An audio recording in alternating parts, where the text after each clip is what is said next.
Je te salue d'abord, Gaetano. Merci d'avoir accepté mon invitation pour cet EduDay.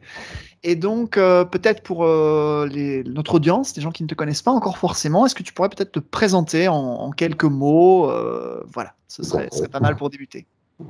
Bonjour Sébastien, merci pour cette invitation et pour cette opportunité de présenter le projet que je mets en place et je tente de mettre en place et de poursuivre dans l'enseignement. Donc, je suis professeur d'éducation plastique dans l'enseignement supérieur auprès des bacheliers instituteurs primaires. Je suis en art, ma passion, ou en tout cas ce qui m'attire dans l'art, c'est le côté technique, c'est le côté technologique, c'est le côté scientifique. Et ça me pousse toujours à investiguer les nouvelles technologies. Et depuis gamin, l'envie de la robotique, c'est quelque chose qui me passionne avec peut-être un sentiment d'incapacité, peut-être, oserais-je dire, de difficulté de chipoter à tout ce qui est électronique, électromécanique, de le comprendre. Hein, et puis un jour, une collègue m'a présenté Microbit et j'ai investigué la piste et je suis tombé amoureux de cette petite carte de programmation. Et de là, ben, je pense que tous mes projets les plus fous se sont mis en branle. Et l'idée, l'envie d'amener ça auprès de mes étudiants aussi, tant par la facilité de programmation que par tous les possibles qu'offre cette petite carte et ces technologies embarquées. Voilà, donc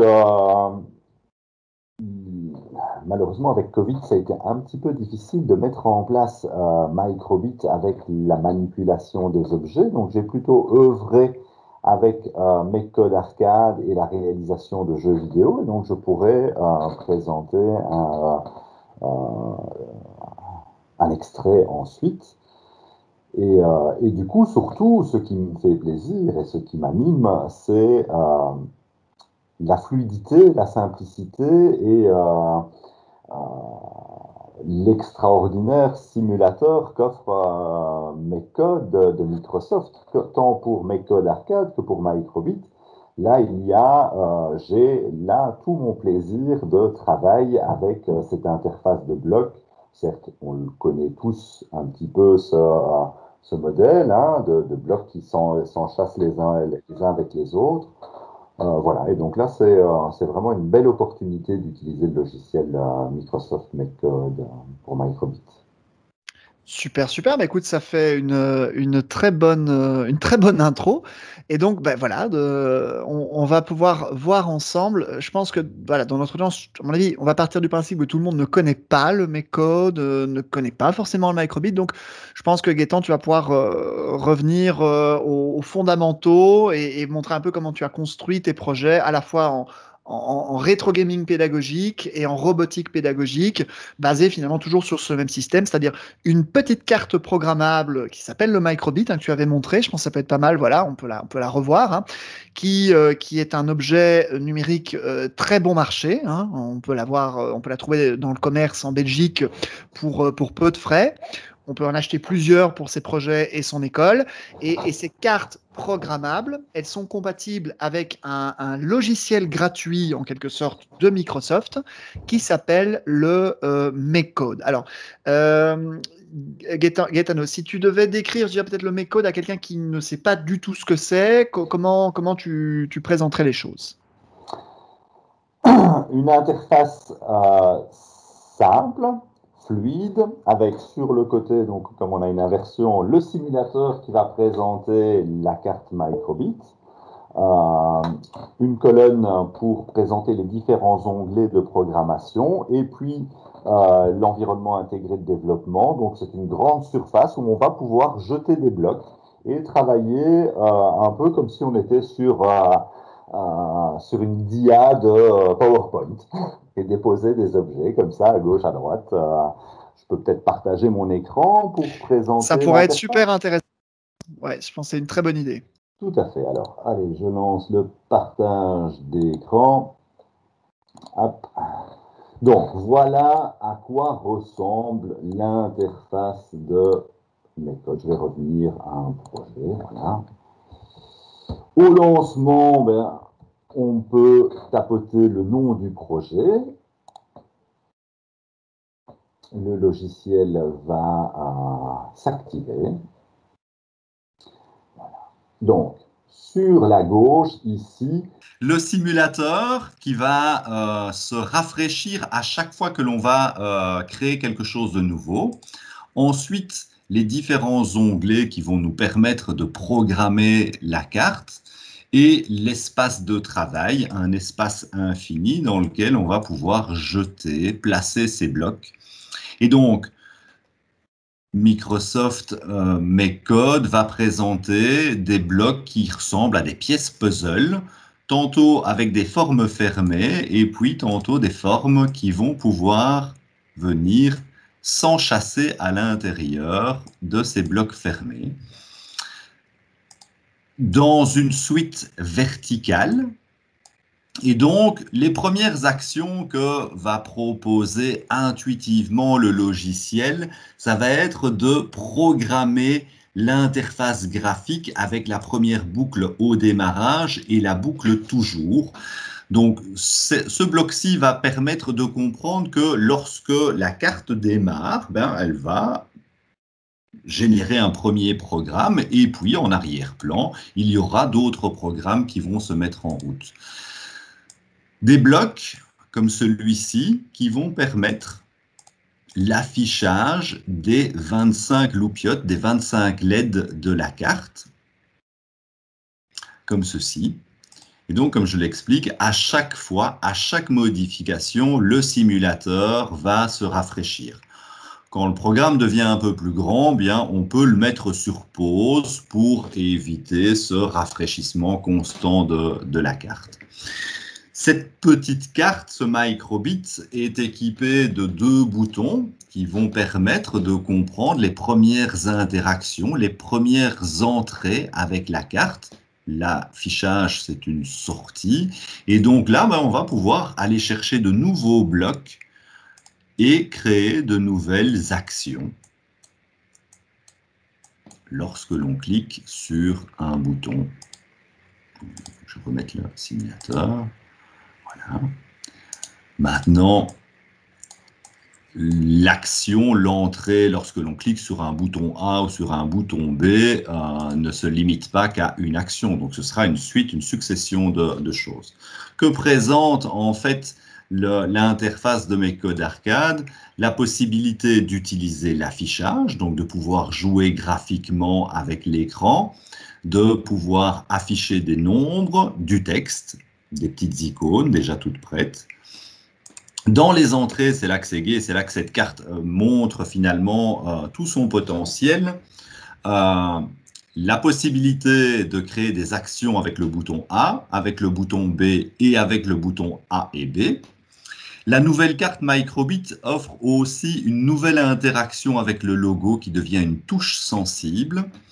Et cette carte est équipée d'un accéléromètre que l'on retrouve sur nos GSM. Lorsque l'on incline nos GSM, bien, la photo va changer de position. Il y a le même petit dispositif électronique à l'intérieur. Et donc, on va pouvoir créer de nouvelles interactions grâce à l'inclinaison de la carte dans différents sens. Et donc là, ça multiplie, ça augmente le nombre d'actions possibles. Alors, ces actions, on va les retrouver avec ce bloc-ci. Lorsque l'on secoue la carte, lorsque l'on l'incline vers l'avant, vers l'arrière, vers le haut, vers le bas, etc. Cette petite carte est encore fantastique parce qu'on va pouvoir jouer avec une boussole. Elle est équipée d'une boussole magnétique. On va retrouver à l'intérieur aussi la capacité de pouvoir jouer avec l'intensité lumineuse. Donc les LED de l'écran ont cette capacité de sentir la luminosité. Donc on va pouvoir créer des programmes qui vont gérer une action selon qu'une intensité lumineuse est haute ou basse. Il y a un capteur de température qui est au niveau du processeur de la carte. Alors, ce n'est pas le plus sophistiqué des capteurs de température parce qu'il va surtout donner la température proche du processeur. Bien évidemment, après, il y a plein de gadgets qui peuvent se connecter à la carte. La nouvelle carte Microbit a un détecteur de son maintenant, donc ça offre de nouvelles dimensions. Et puis, on peut travailler la programmation musicale, jouer avec l'écran de manière plus précise et de travailler en fait les axes orthonormés en X et Y. La fonction radio, et là c'est génial pour faire de la robotique, la fonction radio, c'est qu'une carte Microbit est équipée de 2 antennes radio, une radio classique qui envoie des ondes et une autre en Bluetooth. Et donc là, on va pouvoir utiliser 2 cartes, dont une va servir de télécommande et l'autre va servir pour programmer et effectuer les actions sur le robot qui va recevoir ensuite les informations. Plus loin, on va retrouver les notions de boucle et de fonctions logiques qui vont permettre de faire un déroulement de séquence avec des interactions sur l'environnement ou sur les boutons.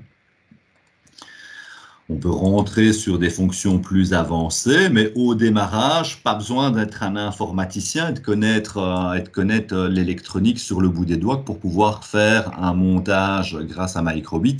Les premières interactions ici sont vraiment, c'est le b.a.-ba, et rien qu'en maîtrisant ça, on a déjà des robots ultra sophistiqués à pouvoir réaliser. Finalement, si on pourrait se dire, allez, tu es prof, tu te connectes sur le portail de MakeCode Microbit avec tes élèves ou juste pour ta curiosité pédagogique, tu peux déjà mettre en place en fait plein de choses presque au feeling en quelque sorte, puisque les pièces ont des formes qui correspondent, comme les puzzles pour les enfants. Donc ça peut tout à fait être déjà adapté à des enfants de primaire, puisque tu formes des instituteurs et institutrices, faut le rappeler.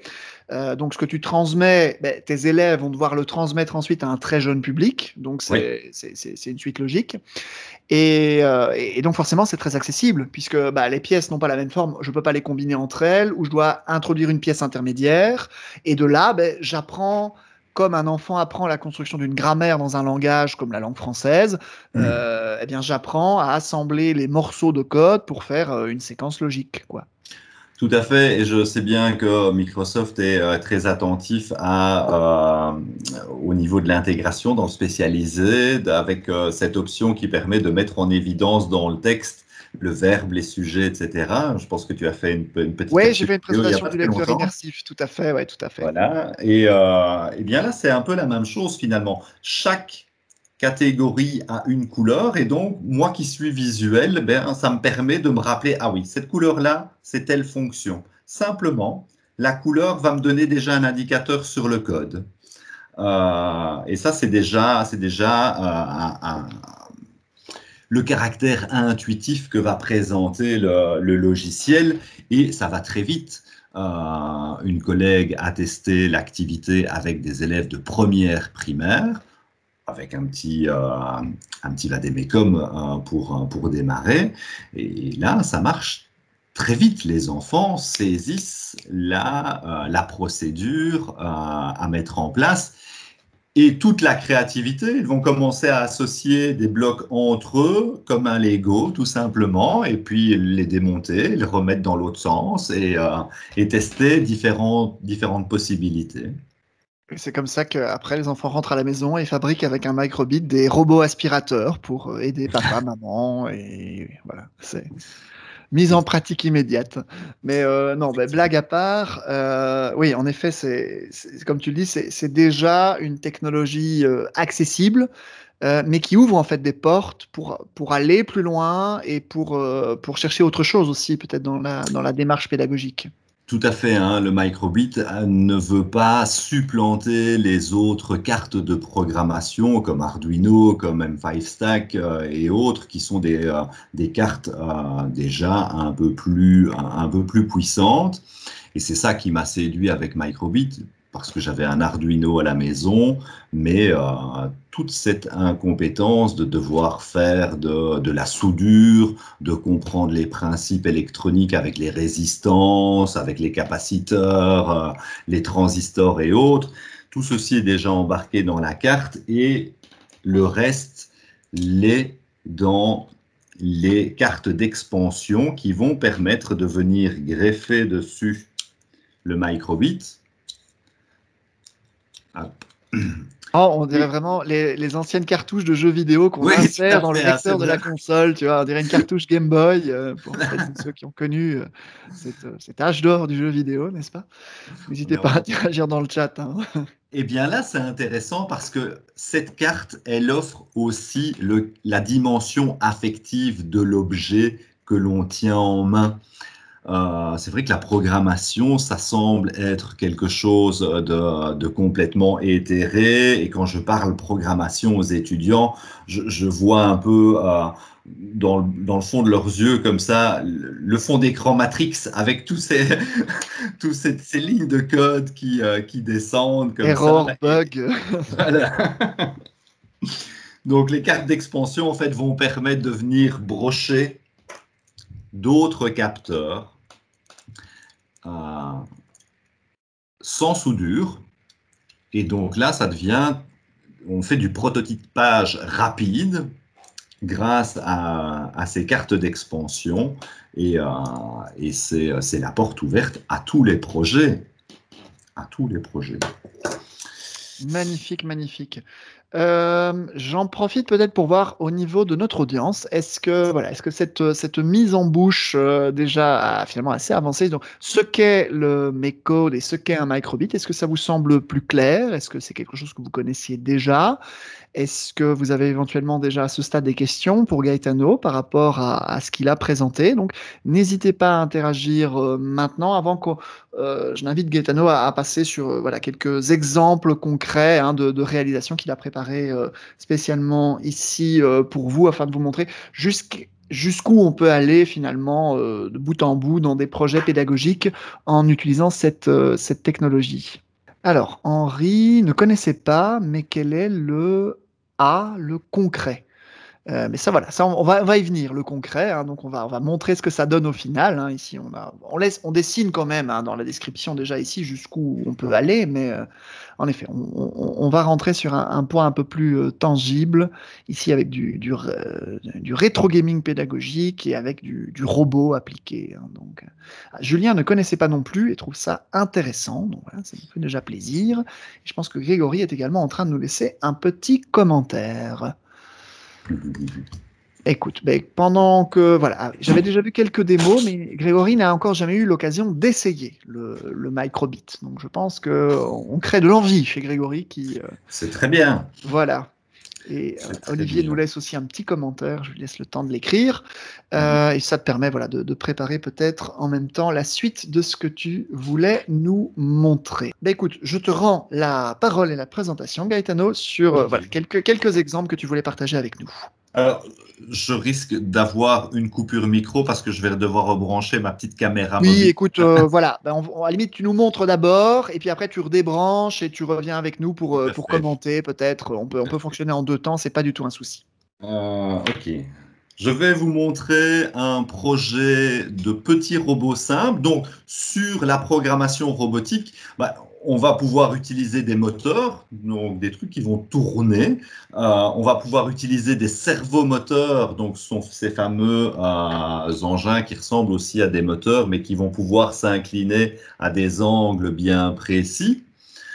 Et puis utiliser d'autres capteurs. Là, j'ai un petit robot qui fonctionne grâce à l'interaction avec la lumière. Ici, ce petit engin à 2 roues avec 2 roues motorisées. Le microbit qui est en fait logé sur, j'essaye de me placer correctement, sur une nouvelle carte d'expansion. C'était une de mes premières, le MotorByte, qui permet de brancher 2 moteurs continus et une série d'autres capteurs.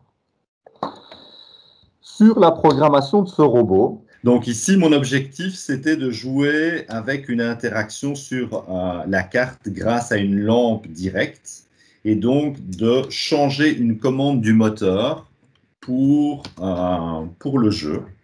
En termes de perspective pédagogique, c'est génial puisque tu peux faire des liens avec des cours de sciences ou d'éveil scientifique sur les notions de photosynthèse, les capacités des plantes, l'œil, la vision, l'optique. Enfin, je pense que ça ouvre beaucoup de portes d'un point de vue pédagogique. Ça, c'est mon nouveau projet, c'est de mettre en place un cours transdisciplinaire où maths, français, éveil scientifique, éveil musical, éveil géographique grâce à la boussole, éveil historique, éveil artistique sont implémentés pour comprendre Microbit ou pour développer Microbit dans le code. Allez, c'est parti. Hop.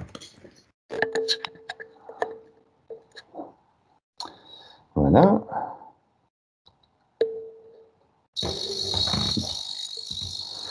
Ok. Donc là, en fait, ce robot tourne en rond. Et lorsque je vais inonder... Hop là, j'essaie de me taper.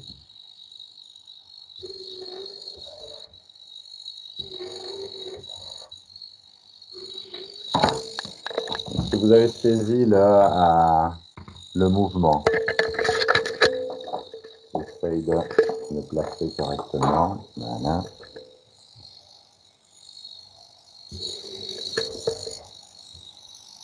On le voit partir là comme une flèche à chaque fois. C'est quand il détecte une source lumineuse, en fait, c'est ça?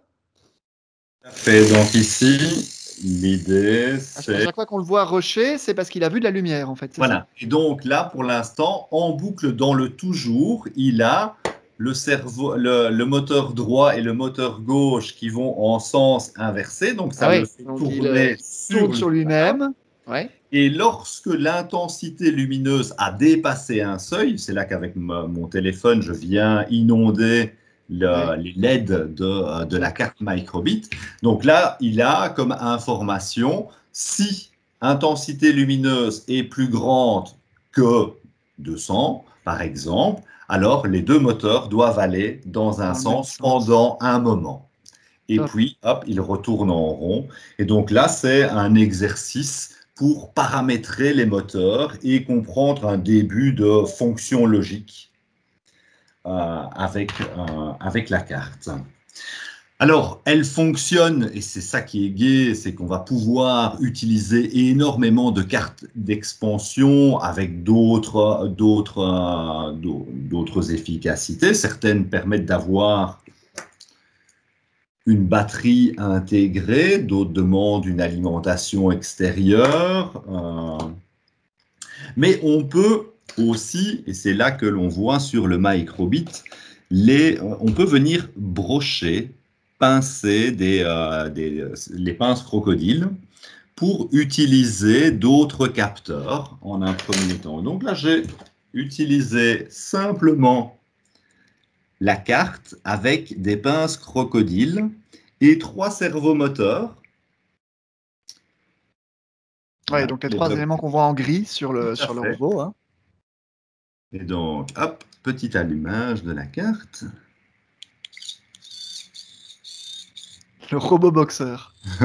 Tout à fait.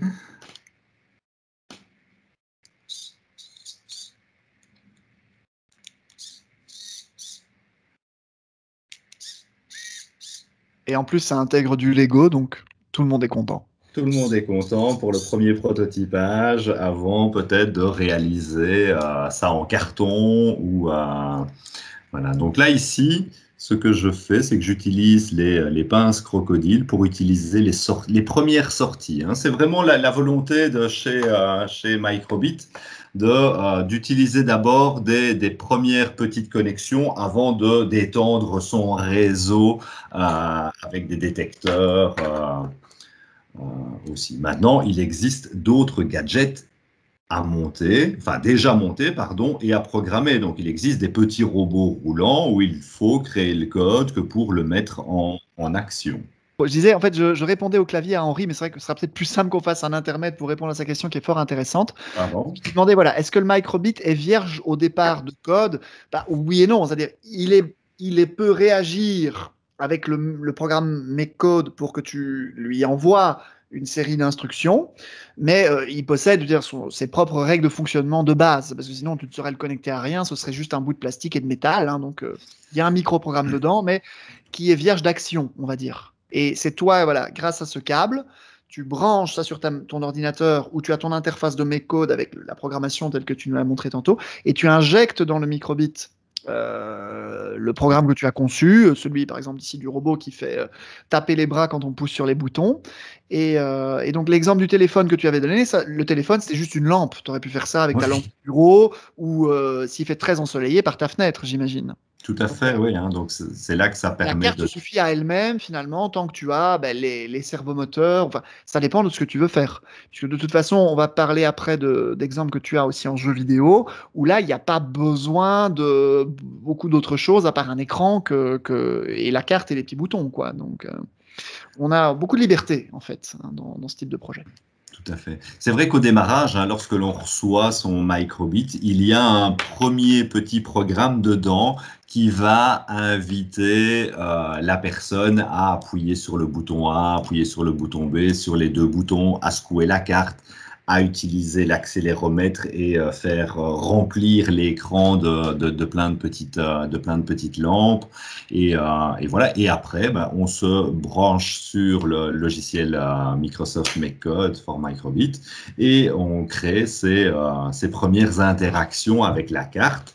On découvre, on prend plaisir à télécharger ses premiers programmes, à téléverser ses premiers programmes sur le microbit. Et puis, on découvre les cartes d'expansion, les capteurs à rajouter, hein, comme les fameux sonars, les capteurs de distance, et les autres servomoteurs et autres boutons que l'on va pouvoir mettre en œuvre pour ces projets robotiques simples à complexes. Hein. Ne serait-ce que déjà 3 pinces crocodiles et on a déjà des interactions avec l'environnement extérieur. Le plus fun, c'est surtout d'en avoir 2 pour travailler après la communication radio. Et là, je commence un petit peu à m'amuser à essayer de faire un réseau de cartes qui communiquent entre elles émotionnellement et donc s'envoient des informations et réagissent un petit peu comme un cerveau humain. Alors, je voyais, attends, donc c'est toute une architecture à mettre en place, dit Henri. Donc, global, oui, finalement, c'est un peu ça. C'est-à-dire que le plan de l'architecte, c'est le code réalisé avec des petits blocs dans l'interface de MakeCode. Et par contre, quand tu rentres vraiment sur l'injection du code dans le microbit et ensuite les servomoteurs et l'assemblage, là, tu rentres dans la concrétisation, quoi, finalement, du projet. En langage informatique et en électronique, on va parler d'entrée et de sortie. Et donc, cette architecture va commencer à s'intégrer chez l'utilisateur par comprendre, ben, tiens, quand j'appuie sur un bouton, j'envoie un signal en entrée dans la carte. Que va faire la carte comme réaction? Alors, est-ce qu'elle allume une lampe? Est-ce qu'elle envoie un texte? Est-ce qu'elle envoie un signal radio? Ou est-ce qu'elle active un moteur à tel degré de puissance ou pas? Et donc là, après, c'est l'espèce de pensée Lego. C'est, bah tiens, si j'ai une action, je crée une réaction et cette réaction peut encore engendrer une autre et ainsi de suite. Et donc, l'architecture des blocs, le fait qu'ils s'enchassent les uns aux autres, montre visuellement la pensée, elle l'image en fait, elle la dessine, c'est ça qui est gai. C'est d'avoir ce code très visuel sous les yeux. Mais c'est progressif, donc il n'y a vraiment pas d'inquiétude à avoir dans la conception de ces projets. On va à tâtons, on découvre une action, une interaction, et puis on se dit, bah tiens, et si je l'associe à une autre? Oui, c'est ce qu'on appelle aussi, voilà, le principe des portes logiques, hein, mais qui sont pas liées qu'à l'informatique, qui sont liées dans les prises de décision, dans les schémas organisationnels, en neurologie. Enfin voilà, c'est un pattern, comme on dit, un schéma récurrent qu'on va Mhm. retrouver beaucoup. C'est voilà, on est face à un dilemme, une condition est posée, et une ou l'autre décision est prise par rapport à ce dilemme, et en fonction vont en découler une série de conséquences. Et donc, c'est vrai que je crois que c'est une question intéressante ici de Henri de manière pédagogique très large, puisque ça montre que on peut faire du code, Medcode et du microbit robotique, finalement lié, comme tu le disais tantôt, en projet transversal avec en fait n'importe quelle matière. Faut pas se dire je vais prendre ma matière comme prétexte, c'est pas le but, c'est pas ce qu'on dit non plus pour s'amuser, mais on peut en fait réellement finalement penser une séquence pédagogique en partant de ce que tu proposes ici comme voilà comme mise en pratique en disant voilà Mhm. comment dans tout ça je peux construire un projet qui va se lier directement à des notions de mon cours ou à des compétences que je souhaite développer avec mes élèves. Voire comprendre finalement une Oui, matière tout oui, simplement analyser le monde grâce. finalement, hein, Tout c'est à une fait. autre. Je peux te montrer une toute petite séquence que j'ai, une séquence didactique que j'ai Bien créée sûr. justement grâce à l'accéléromètre. Allez, je partage mon écran. Donc voilà, ici la découverte de l'accéléromètre, de l'inclinomètre, le simulateur.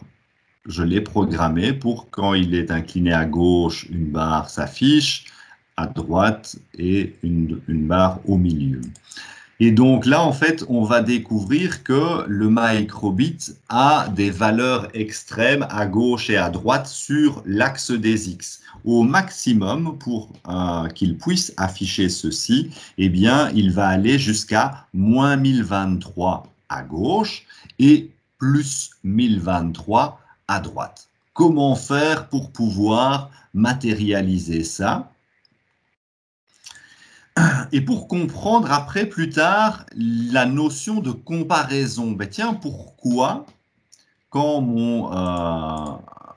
je veux afficher ceci tout à gauche, il faut que mon chiffre soit, c'est pas celui-là, c'est pas le bon exemple. Donc ici, et lorsque l'on a le simulateur, on voit après Oui, on voit l'inclinaison de la on voit carte, hein, c'est ça. l'inclinaison Et de la donc, carte, tout à fait, l'accéléromètre capte ces variations et après, il et en fait des l'affiche. mesures finalement.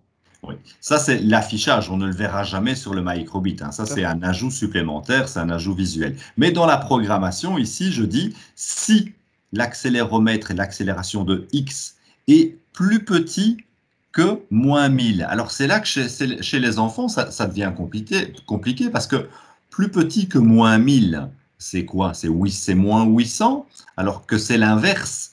Et donc, j'ai créé ce schéma pour montrer que plus le chiffre est grand en valeur négative, mais plus il est petit par rapport à celui qui se trouve avant. Ouais, on Et est vraiment donc, sur les l'idée, échelles de grandeur, les échelles de valeur, les mises en relation, les mises en perspective. tout à fait. Et donc là, ici, ben, comprendre que moins 1023 est encore plus petit que moins 1000, on va pouvoir l'observer ici alors.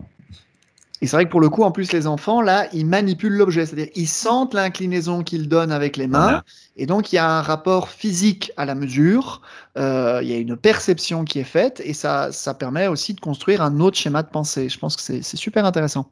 Tout à fait, parce que là, on va travailler la notion de latéralité, hein. C'est un des problèmes dans le développement chez l'enfant. Enfin, un des problèmes. S'il n'est pas pris au sérieux, à 3 et 6 ans, ben, la latéralisation gauche-droite, si elle n'est pas bien maîtrisée, ben, on va avoir des soucis pour s'orienter dans l'espace.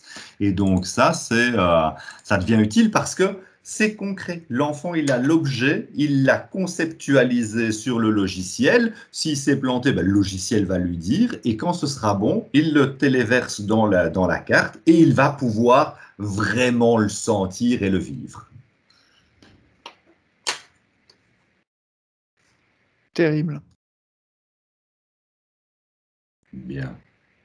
Alors, peut-être que maintenant on pourrait montrer un autre versant de tes projets, notamment sur la programmation, tu as fait aussi des réalisations de jeux, je pense, hein, donc Tout de à fait. gamification en utilisant le même principe logiciel et matériel. Et ça pourrait être intéressant de voir maintenant, puisqu'il nous reste un peu moins d'un quart d'heure, pour finir ce deuxième versant de tes projets sur comment apprendre à tes élèves ou aux élèves de tes élèves, hein, quand Oui, ils tout sont en à fait. stage, une approche de construire un jeu, parce que finalement, construire un jeu, c'est aussi construire un récit, finalement. Tout à fait. Tout à fait. Tout à fait. Je lance mes codes arcade. Et donc là, sur le net, en pianotant mes codes, deux versions vont se présenter à vous, mes codes arcade et mes codes for microbit. Hop. Mes codes arcade. On va avoir cette présentation-ci et je lance un projet. Donc pareil, on est sur cette même représentation graphique de l'interface. À gauche, la petite console avec son écran. Au milieu, les onglets qui contiennent les fameuses pièces de programmation. Et on retrouve ces mêmes formes, des formes fermées, des formes à enchâsser, des couleurs différentes, et puis le plan de travail. Alors je vais diminuer mon plan de travail ici. Voilà tout le code que j'ai créé pour ce petit jeu. Je le mets en plus grand, avec du texte.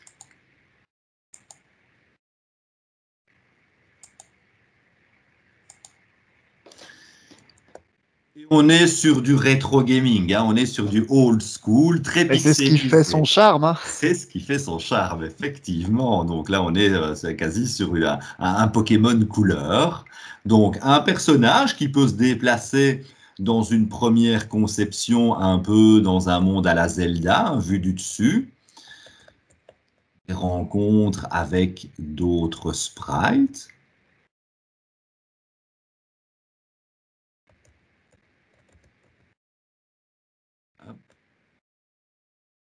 Là, la petite princesse qui, comme dans tout schéma actantiel, va donner une mission au héros. C'est le destinateur et le destinataire qui interpellent le héros de l'histoire avec des interactions sur l'écran et des petites musiques. Et voilà mon passage qui se libère. Une clé à rattraper.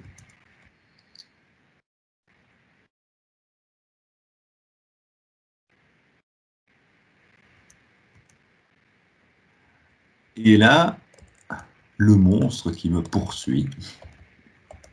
C'est déjà très élaboré, hein, finalement, c'est fou, hein. C'est vraiment des jeux tels qu'on les voyait sur les consoles, type, NES, Game Boy qu'on Tout citait à tout à fait. l'heure, hein. Alors là, dans mes codes arcade, l'intérêt, c'est vraiment d'être dans de la création tout le temps. Donc on ne sait pas importer d'images, on ne sait pas importer de musique, tout doit être créé. Et ça a vraiment tout son charme pour pouvoir faire ces projets. Alors ça va très vite, faire un projet, hein. Pareil, on crée un nouveau projet, un nom qui peut être modifié, un bloc au démarrage. Et je vais dans Sprite prendre un premier bloc. Ce bloc-ci va déterminer l'apparence de mon personnage principal. Alors mes codes arcade proposent une galerie avec des objets, des sprites de toutes sortes, de toutes formes, qui ont été en plus récemment élargis. Et donc, je place un premier petit bonhomme où on a ces dimensions. Alors, ces Ouais. dimensions peuvent être modifiées. Et tu peux Donc, même, par exemple avec les enfants ou les élèves plus grands, quel que soit l'âge, customiser. C'est-à-dire, voilà, comme tout tu le à fais fait. là, tu recoloris ou tu construis ton sprite finalement, de A à Z, hein, du pixel art, tu travailles sur les coordonnées mathématiques, coordonnées géographiques, Tout à fait. Et là, j'ai fait artistiques. plaisir à mon collègue prof de géo en lui faisant découvrir mes codes arcade tout à l'heure et il a kiffé. C'est génial! Donc, à chaque fois que l'on met un bloc, le simulateur va se rafraîchir, je le teste et là, rien ne se passe. C'est normal parce qu'il faut dire à ce logiciel que le personnage doit pouvoir se déplacer. Ouais, Deux c'est vrai. blocs. pour celles et ceux dans l'assemblée qui ne seraient pas familiers avec le langage de programmation par bloc, c'est les véritables phrases qui sont là. Donc, c'est-à-dire, au démarrage du programme, définir que l'image du personnage va se déplacer avec la position des boutons qui correspondent à la flèche. Donc, VX, VY, c'est le bouton flèche. C'est-à-dire que si la flèche monte, le bonhomme monte. Si la flèche descend, le bonhomme descend. Si il va à gauche, il va à gauche. S'il va à droite, il va à droite. Le bloc dit ça, en fait. Tout à fait. Et on construit un récit finalement, d'actions qui vont se succéder en fonction des boutons. Et puis on va commencer à améliorer l'apparence de cet écran. S'il n'y a pas de couleur, c'est du noir, le fond est noir. Et puis on va lui créer un décor. Hop. Et pareil, donc là où tout à l'heure on a un éditeur d'images pour les sprites, on va avoir un éditeur d'images pour la map, pour la carte, avec des objets, enfin des objets déjà prédéfinis que mes codes proposent, mais toujours avec l'opportunité de pouvoir les créer soi-même. Donc là, je vais remplir ma surface, mon terrain de cette tuile et je vais utiliser ceci en un premier temps pour créer mon décor. Voilà mon personnage qui apparaît dans le décor. Petit souci, c'est que si je ne dis rien encore au logiciel, le personnage sort de l'écran et je ne vois pas toute ma carte. Pas de souci. On prend ce dernier bloc. Pour demander à la caméra de suivre l'image du personnage. C'est ce que la phrase dit, hein, tout simplement. La caméra va suivre le personnage. Alors, bien évidemment, dans les pastilles rouges, qui sont des variables, on va retrouver d'autres choses plus on construit le jeu avec des nouveaux personnages, des nouveaux objets. Bon, ben là, c'est un petit peu le paradoxe. Il y a des arbres et mon personnage marche sur les arbres. Je ne suis pas d'accord. Eh bien, je vais venir dessiner, colorier sur les endroits où je ne souhaite pas qu'il marche. C'est vrai qu'on retrouve toujours ce mélange, voilà, c'est intuitif, c'est visuel et ça va dans un sens toujours très très logique de l'utilisation. Comme on approche tout doucement de la fin de notre session, Oui. quelle est ton expérience vraiment avec tes étudiants, étudiantes ou avec des élèves en stage dans les écoles, plus jeunes ou plus âgés, d'application de ce côté jeu vidéo? Qu'est-ce que tu as déjà parvenu à faire concrètement en fait avec Alors, avec mes étudiants, ici, le deuxième quadrimestre est vraiment orienté sur la découverte de mes codes arcade et sur la compréhension de la logique de programmation, des interactions avec aussi les petits boutons de la console. Hein, là où sur le Microbit, il n'y a que 2 boutons, ben, sur la console, il y a en plus les boutons cruciformes du paddle. Et là, j'injecte, en fait, et je leur fais prendre conscience que l'on va pouvoir utiliser en français le schéma actantiel et le schéma narratif pour pouvoir construire un scénario, mettre ça en œuvre et comprendre finalement que action, réaction, s'il se passe ceci, si je marche sur cela, je souhaite qu'il y ait ceci. Et donc, c'est vraiment de penser, de créer la pensée informatique et algorithmique chez l'enfant pour les conscientiser que ouais, c'est pas magique. Il suffit juste d'ordonner certaines actions, certaines pensées et ça va très vite. En 2 heures de temps, des enfants de 10-12 ans maîtrisent mes codes. Vous avez vu ici, il faut 6 blocs que pour pouvoir créer un jeu. Après, c'est un peu comme la vitesse en fait, dont tu as construit, c'est impressionnant parce qu'en plus, tu prenais le temps de nous expliquer toute la démarche, toutes les actions que tu faisais, mais une fois que tu as l'outil en main, tu fais de l'essai-erreur et tu testes toi-même et tu vas très très vite à apprendre. Il y a Olivier qui posait une petite question, mais je me suis permis de répondre. Il demandait si pour le côté jeu, ça reste dans l'émulateur virtuel dans le navigateur ou si on peut concrétiser. Mais il existe des modules. J'ai répondu dans le texte, mais si tu peux le montrer, ce sera peut-être encore plus rigolo. Alors, il existe plusieurs versions. Celle que j'utilise, c'est le Meobit. C'est un peu comme un microbit, ça a aussi cette interface de connexion, donc on peut exploiter les cartes d'expansion microbit avec cette petite console dans laquelle on vient aussi téléverser le jeu une fois qu'il est fait.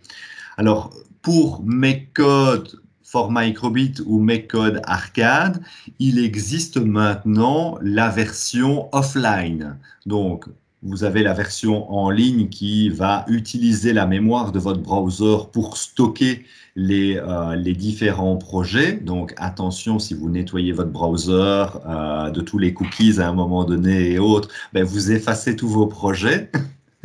Il faut alors prendre le pli de savoir les sauvegarder sur son ordi. Et maintenant, grâce aux applications offline de ces deux logiciels, eh bien, on peut créer ça directement sans plus avoir de soucis de connexion Internet. Je connais des écoles qui ont aussi construit une vraie borne d'arcade avec un microbit et un jeu comme ça qu'ils ont mis dedans. Et là, ils ont évidemment connecté à un vrai écran. Je ne sais pas si c'est un écran plat ou s'ils ont été jusqu'à refaire un écran cathodique, mais ça, c'est une autre histoire. Donc, ils ont construit en fait la borne en menuiserie, ils ont mis l'écran, ils ont mis la connectique. Puis finalement, une fois que tu as branché les broches au bon endroit, que tu le fasses sur un tout petit écran ou un grand écran avec une petite manette ou une grande, ça revient strictement au même techniquement finalement. Hein. Donc, ouais. Super, super. Je vois que Franck avait une question aussi, mais elle n'est pas encore arrivée. Donc vas-y, Gaëtano. Les deux logiciels finalement permettent d'appréhender l'un ou l'autre.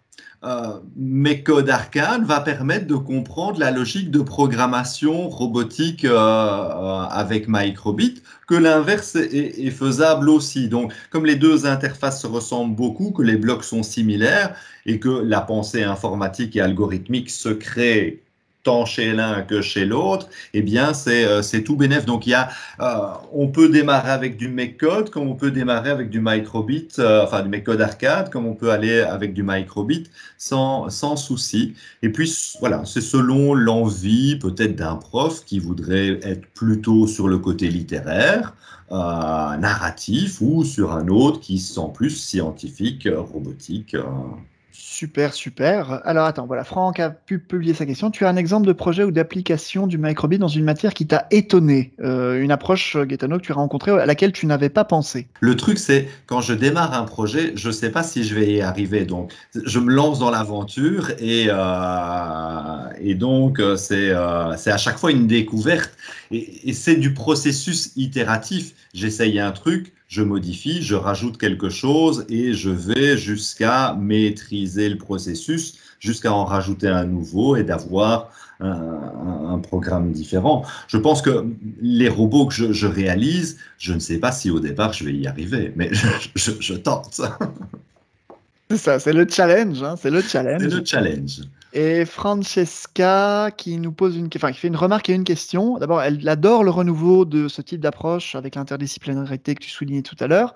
Et elle demande où est-ce que tu situes le lien avec le côté des compétences visuelles propres aux cours d'éducation plastique. Alors, en compétences visuelles, sur la programmation, peut-être pas. Au niveau de MakeCode Arcade, on est sur du pixel art, on est sur de la création, sur les jeux de couleurs.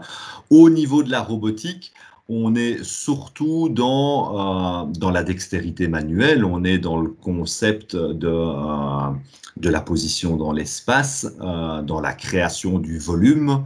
Je peux peut-être montrer Wall-E.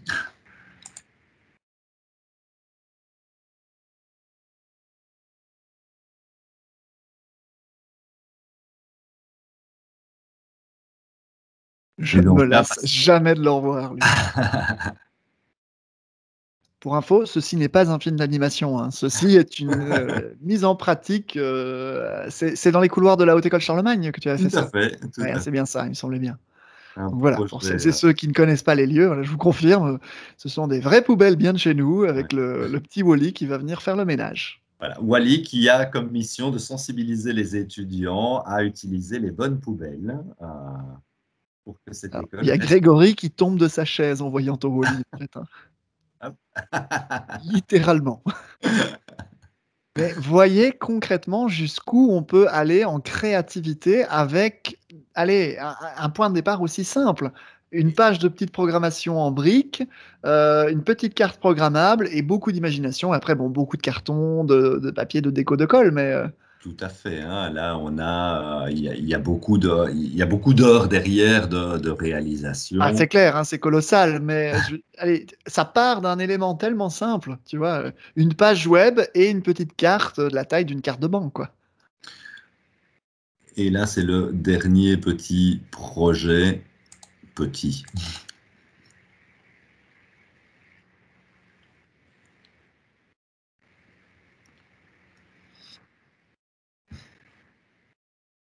Ah oui, lui, je l'avais vu aussi, le robot araignée, j'adore. Là, cette démarche insectoïde, c'est vraiment génial, quoi. C'est une super reproduction. Les réplicateurs de Stargate. Exactement, ouais, ouais. Voilà. Et donc, un processus qui est toujours, qui a été évolutif. Hop.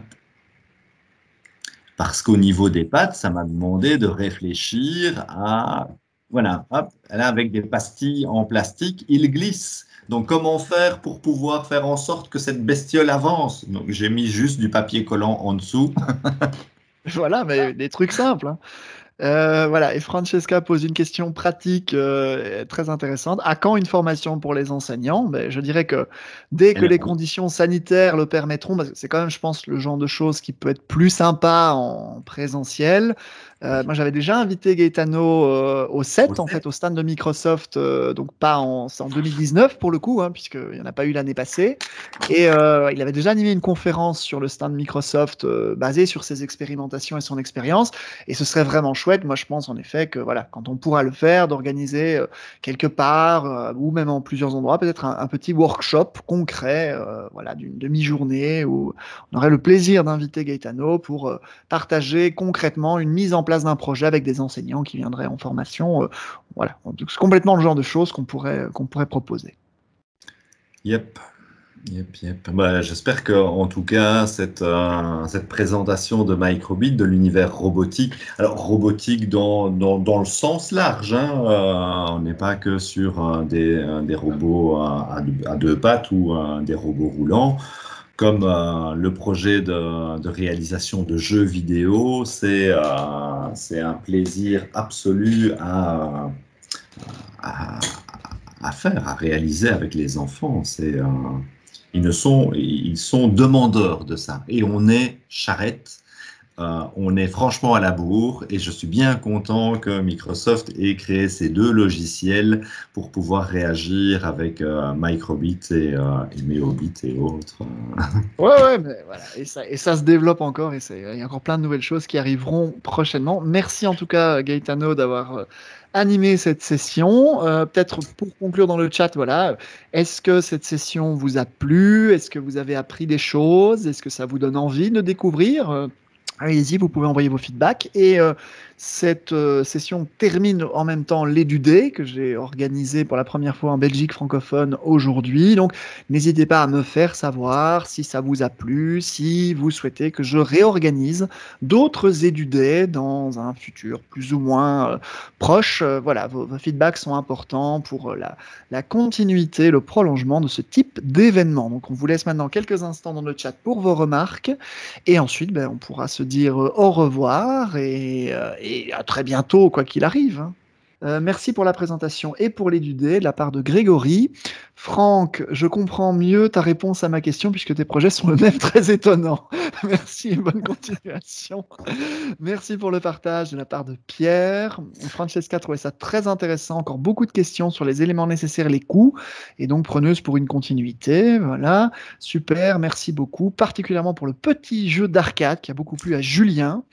Et Henri est intéressé par les différentes infos, par de futurs édudés, par des formations liées à l'informatique.